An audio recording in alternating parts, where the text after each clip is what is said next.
আজ আমি রান্না করব গরুর মাংস। আর গরুর মাংস সচরাচর সবাই তো রান্না করেন, সে তো জানি। তো আমি গরুর মাংস রান্না করার জন্য এখানে পেঁয়াজ কেটে রেখেছি, এখানে ব্লেন্ড করে রেখেছি রসুন, আদা,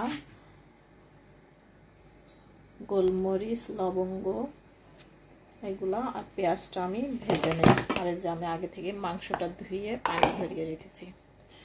তো আমি পাতিলে এই যে তেল দিয়ে দিয়েছি। এরপরে আমি দারুচিনি দিয়ে দিলাম আর কয়েক টুকরা তেজপাতা। এটা একটু ভাজা ভাজা হয়ে আসলে আমি দিয়ে দেবো এর ভিতর পেঁয়াজটা ভেজে নেব। কে কীভাবে রান্না করেন অবশ্যই যদি পারেন কমেন্ট করে জানাবেন গাইস। আমি পেঁয়াজ দিয়ে দিচ্ছি। এটা পেঁয়াজটা একটু ভাজা ভাজা করে নেব। পেঁয়াজটা ভাজা ভাজা হয়ে গেছে, এখন আমি মাংসটা দিয়ে দিচ্ছি।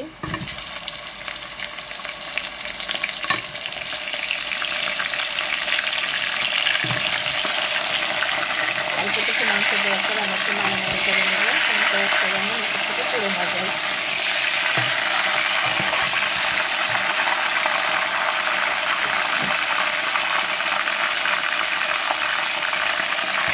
আমি পুরো মাংসটা দিয়ে দিচ্ছি।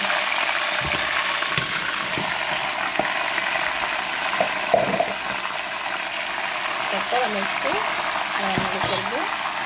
আমি ফার্স্টে লবণ দিয়ে দিব, এরপরে হলুদ দিয়ে দিব,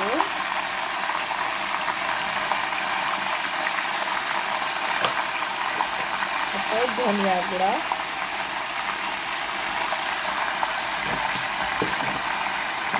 তারপর দিব মরিচ গুঁড়া। এগুলো দিয়ে আমি কিছুক্ষণের জন্য ঢাকা দিয়ে রাখবো।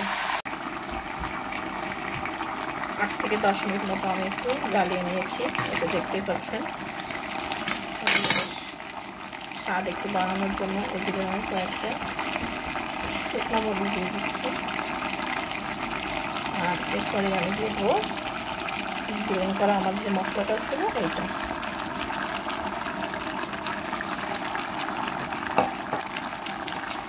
এটা দেওয়ার পরে আমি নাড়ানাড়ি করে আবার ঢেকে দিব। আমি এখন আর কোনো পানি দিব না, এখন শুধু ঢেকে দেব। এটাতে যে পানি বের হবে সেটা যখন শুকিয়ে আসবে তখন আবার হালকা পানি দেব।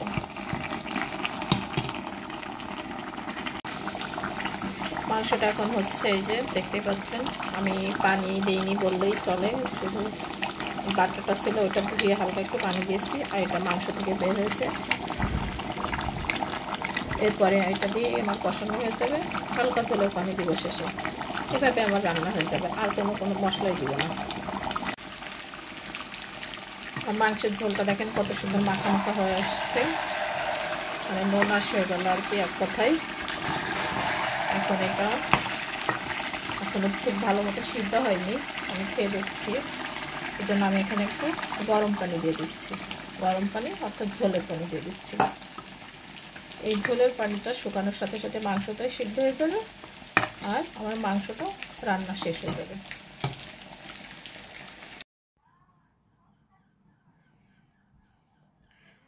শেষ আমার মাংস রান্না। এই যে দেখতেই পাচ্ছেন একটু একটু ঝোল রেখেছি।